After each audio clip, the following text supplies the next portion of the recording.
அனைவருக்கும் வணக்கம். உங்க வீட்ல இந்த மாதிரியான அறிகுறிகள்லாம் இருக்கா? அப்போ கண்டிப்பா உங்க வீட்ல சண்டை சச்சரவுகளும், பிரச்சனைகளும் வரப்போகுது. நீங்க உஷாரா இருங்க அப்படின்னு சொல்லலாம். பொதுவாகவே நம்ம வீட்ல ஒரு மன நிம்மதியோடு சந்தோஷமாக இருப்போம். ஆனா திடீரென ஒரு சில விஷயங்கள்லாம் ஏன் நமக்கு இது நடக்குது அப்படின்னு கண்டுபிடிக்கவே முடியாது. நமக்கு எதிர்மறையான விஷயங்கள் நடக்கும்போது நாம சுதாரிக்கிறது ரொம்ப முக்கியம். நம்ம வீட்ல நிம்மதி நிலை குலைந்து போறதுக்கு முதல் காரணம் நம்மளுடைய வீட்ல தெய்வ கடாட்சம் குறைந்து போகிறது தான் அப்படின்னு சொல்லலாம். தெய்வ கடாட்சம் வீட்ல குறையும்படி நாம எந்த ஒரு தவறையும் செய்யக்கூடாது. குறிப்பா நம்ம வீட்டை அசுத்தமா வச்சிருந்தோம் அப்படின்னாலே முக்காவாசி நமக்கு எதிர்மறையான விஷயங்கள் தான் நடக்கும். நம்ம வீட்டில் எப்போவுமே தெய்வீகமான வாசம் வீசிக்கொண்டே இருக்கிற மாதிரி பார்க்கணும். பெரும்பாலும் நம்ம எல்லோருக்குமே தெரிந்த ஒரு விஷயந்தான் இது. இப்போ குறிப்பிட்டு நம்ம வீட்டில் இந்த மாதிரியான அறிகுறிகள்லாம் நீங்கள் பார்க்குறீங்க அப்படின்னா கண்டிப்பாக சண்டை சச்சரவுகளுக்கான அறிகுறிகள் தான் இது. சண்டை சச்சரவுகள் வரக்கூடியதை முன்கூட்டியே நம்ம தடுக்கிறதுக்கு என்னெல்லாம் செய்யணும், என்னென்ன அறிகுறிகள் அது அப்படிங்கிறது தான் இந்த வீடியோவில் பார்க்க போகிறோம். உங்கள் வீட்லேயும் இந்த மாதிரி அறிகுறிகள்லாம் இருக்குது அப்படின்னா மறக்காமல் கமெண்ட் பாக்ஸில் பதிவிடுங்க. அதே போல் உங்கள் வீட்டில் தெய்வம் இருக்குது அப்படிங்கிறத நீங்கள் உணர்ந்ததுக்கான தருணங்கள் இருக்கா? அதே போல் நான் இப்போ ரொம்ப கஷ்டத்தில் இருக்கேன், அதுக்கான ஒரு காரணமாக கூட இது இருக்கலாம் அப்படின்னு சொன்னால் மறக்காமல் கமெண்ட் பாக்ஸில் பதிவிடுங்க. வீடியோ கண்டிப்பாக உங்களுக்கு ரொம்ப பயனுள்ளதாக இருக்கும். கடைசி வரைக்கும் ஸ்கிப் பண்ணாமல் பாருங்கள். வீடியோவை பார்க்கக்கூடிய நீங்கள் 12 ராசியில் என்ன ராசிக்காரங்க என்பதா மறக்காமல் கீழே கமெண்ட் பாக்ஸில் பதிவிடுங்க. நீங்கள் இன்னும் உற்சாகம் டிவி சேனலில் சப்ஸ்கிரைப் பண்ணாமல் இருந்தால் சப்ஸ்கிரைப் பண்ணிக்கோங்க. கூடவே இருக்க பெல் ஐக்கானை மறக்காமல் கிளிக் பண்ணிடுங்க. வாங்க வீடியோக்குள்ளே போகலாம். இந்த வீடியோ பார்த்துட்டு இருக்கக்கூடிய உங்களுக்கு வாழ்க்கையில் நிறைய பிரச்சனைகள் இருக்கா? முக்கியமாக உங்கள் பிள்ளைங்க உங்கள் வீட்டில் பேச்சை கேட்க மாட்டேங்கிறாங்க. அதே போல் கடன் பிரச்சனை அதிகமாக இருக்குது. திடீரென ஏதோ ஒரு நோய் எனக்கு தாக்கிட்டு இருக்கு, இதெல்லாம் ஏன் நடக்குதுன்னே தெரியல அப்படின்னு வருத்தப்படுறீங்களா? கண்டிப்பாக உங்களுக்கு எதிர்மறையான விஷயங்கள் வீட்டில் நடக்கிறதுக்கான அறிகுறிகளாக இதெல்லாம் சொல்லலாம். அப்படி நாம் சரியான பரிகாரங்கள் செய்யும்போது அதையெல்லாம் சரி செய்ய முடியும். இந்த வீடியோக்கு கீழே டிஸ்கிரிப்ஷனில் வராகி அம்மன் ஜோதிட நிலையத்தின் தொலைபேசி எண் கொடுத்துருக்கேன். அந்த எண்ணுக்கு தொடர்பு கொண்டு பேசி பாருங்கள். கண்டிப்பாக உங்கள் வாழ்க்கையில் இருக்கக்கூடிய எல்லா பிரச்சனைகளுக்கும் சரியான தீர்வு கிடைக்கும். சரி, நாம் இப்போது வீட்டில் என்னென்ன மாதிரியான நிகழ்வுகள் நடக்குது, அறிகுறிகள் இருக்குது அப்படின்னா உங்கள் வீட்டில் பிரச்சனை அப்படின்னு பார்த்தா, எந்த ஒரு வீட்டில் திடீரென நிலைவாசல் கதவுகள் பழுது அடைகிறதோ, பழுது ஏற்படுதோ, அந்த வீட்டில் எதிர்பாராத கஷ்டம் வர்றதுக்கான வாய்ப்பு அதிகம் இருக்குது. எதிர்பாராமல் நிலைவாசல் கதவுல ஏதேனும் பழுது ஏற்பட்டுச்சுன்னா அதை நீங்கள் உடனடியாக சரி செய்யுங்க.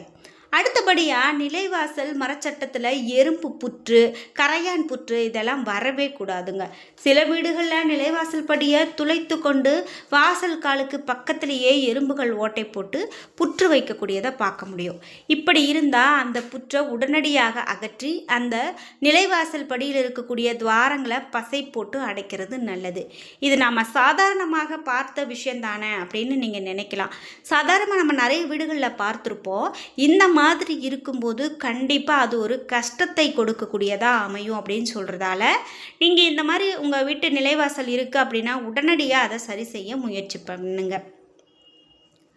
இதே போல் வீட்டுக்குள்ளே சிகப்பு நிற கொஞ்சம் பெரிய எறும்பு இது அதிகமாக இருக்கவே கூடாது. இந்த மாதிரியான எறும்புகள் இருக்குது அப்படின்னு சொன்னால் அது கண்டிப்பாக நல்லது கிடையாது. அதாவது சாரசரியாக இந்த எறும்புகள் வீட்டுக்குள்ளே வர தொடங்கினா நம்மளுடைய வீட்டுக்குள்ளே ஏதோ ஒரு பிரச்சனை வரப்போகுது அப்படின்னு சொல்கிறாங்க. வீட்டுக்குள்ளே இருக்கக்கூடிய பொருட்களை கரையான் அரிப்பு இருக்கவே கூடாது. இது வீட்டுக்கு ஆகாத ஒரு விஷயத்தில் இதுவும் முக்கியமானது அப்படின்னு சொல்லலாம். சில பேர் வீடுகளில் மூட்டைப்பூச்சி பிரச்சனைகள் அதிகமாக இருக்கும். அதிகமாக இந்த பிரச்சனையை இன்றைக்கி நிறைய பேர் சந்திக்கிறது இல்லை. ஆனால் இப்படி மூட்டைப்பூச்சி பிரச்சனைகள் அதிகமாக இருக்குது அப்படின்னா அந்த வீட்டில் தரித்திரத்தை ஏற்படுத்தக்கூடிய ஒரு செயலாக இதை சொல்கிறாங்க. அதையும் நம்ம உடனடியாக சுத்தம் செய்கிறது நல்லது. இதே போல் எல்லா விஷயத்துக்குமே முதல் மூல காரணம் வீடு சுத்தமாக இல்லாமல் இருந்தால், எந்த வீடு அசுத்தமாக இருக்கோ அந்த வீட்டுக்குள்ளே வறுமை, தரித்திரம் இவையெல்லாம் பிடித்து கொள்ள தான் செய்யும். ஆகவே நாம் இந்த மாதிரியான விஷயங்கள்லாம் உங்கள் வீட்லேயும் இருக்குது அப்படின்னா முக்கியமாக அதை உடனே தடுத்து நிறுத்துங்க.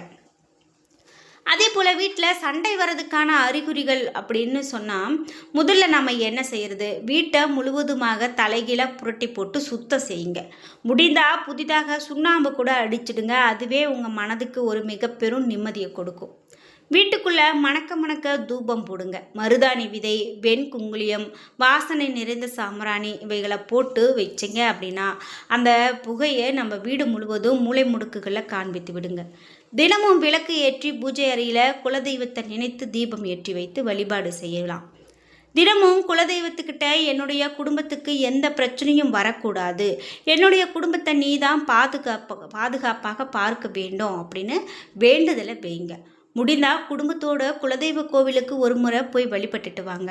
அப்படி உங்களுக்கு முடியாத சூழ்நிலையில் வீட்டில் இருந்தே கூட குலதெய்வ வழிபாடை மேற்கொண்டு இந்த மாதிரியான வேண்டுதல்களை வச்சுட்டு வாங்க.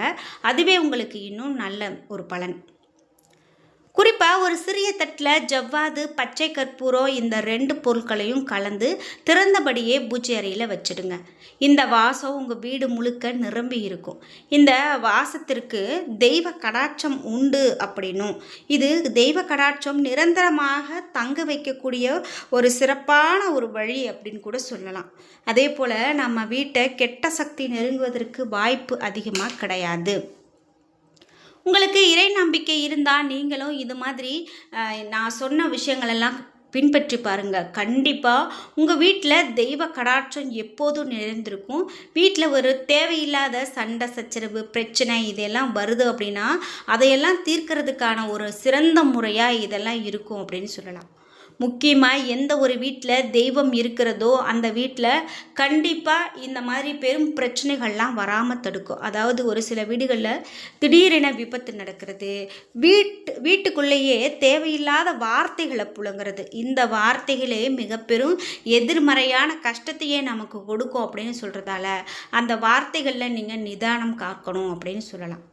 குறிப்பிட்டு தெய்வ சக்தி உங்கள் வீட்டில் இருக்குது அப்படின்னா உங்கள் வீட்டில் பல்லி சத்தம் கேட்டுக்கிட்டே இருக்கா அப்படிங்கிறத நீங்கள் ஒரு முறைக்கு 2 முறை உற்று கவனிங்க. உங்கள் வீட்டில் அடிக்கடி இந்த பல்லி சத்தம் கேட்டுகிட்டே இருக்குது அப்படின்னா கண்டிப்பாக அந்த வீட்டில் தெய்வம் இருக்கிறது அப்படின்னு தான் அர்த்தம். அப்படி தெய்வ சக்தி இல்லை அப்படின்னா பல்லிகளுடைய நடமாட்டம் இருந்தாலும் அவைகள் சத்தம் போடாது. தெய்வ சக்திகள் இருந்தால் மட்டுமே அவைகள் உங்களை ஆசீர்வதிப்பது போல வீட்டில் நிலைவாசல் அருகில் பூஜை அறை இது போன்ற இடங்களில் அதிகமாக ஒலிக்கும். இரவு நேரங்களில் கூட பல்லியினுடைய சத்தம் கேட்டுக்கொண்டே இருக்கும். பெரியவர்கள் சிலர் பல்லி சத்தம் இடக்கூடிய இடம் திசையை வைத்தே பலன்கள் சொல்லக்கூடியதை நம்மளால் இன்னைக்கும் பார்க்க முடியும். குறிப்பிட்டு தெய்வத்தினுடைய ஆற்றல் எங்கு நிறைந்திருக்கிறதோ அந்த இடத்துல மிக பெரும் கஷ்டங்கள் எதுவும் வர்றதுக்கான வழியே இல்லை அப்படின்னு சொல்லலாம். குறிப்பிட்டு இந்த மாதிரியான அறிகுறிகள்லாம் உங்கள் வீட்லையும் இருக்கா அப்படின்னு நீங்களும் ஒரு தரத்துக்கு 2 தடவை பாருங்கள். நிச்சயமாக தெய்வம் நம்ம கூட இருக்கும்போது இது போன்ற மிக பெரும் சோதனைகள்லாம் வராமல் இருக்கும் அப்படின்னே சொல்லலாம்.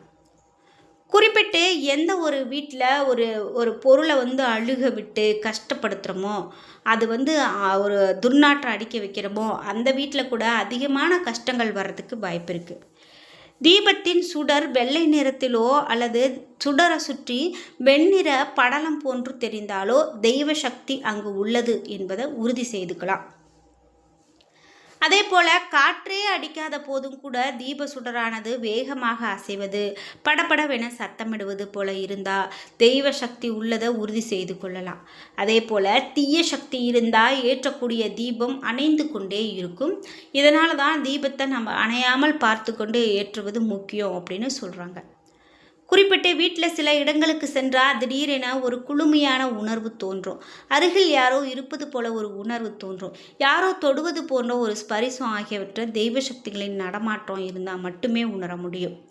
குறிப்பிட்டு சாதாரணமாக நீங்கள் ஏற்றி வைத்த தீபம் யாகம் வளர்த்து ஆவாகனம் செய்து பெரிதாக சுடர்விட்டு எரிந்தால் உங்கள் வீட்டில் கண்டிப்பாக தெய்வ சக்தி இருக்கிறது அப்படிங்கிறதுக்கான அர்த்தமாக இதையெல்லாம் சொல்லலாம்.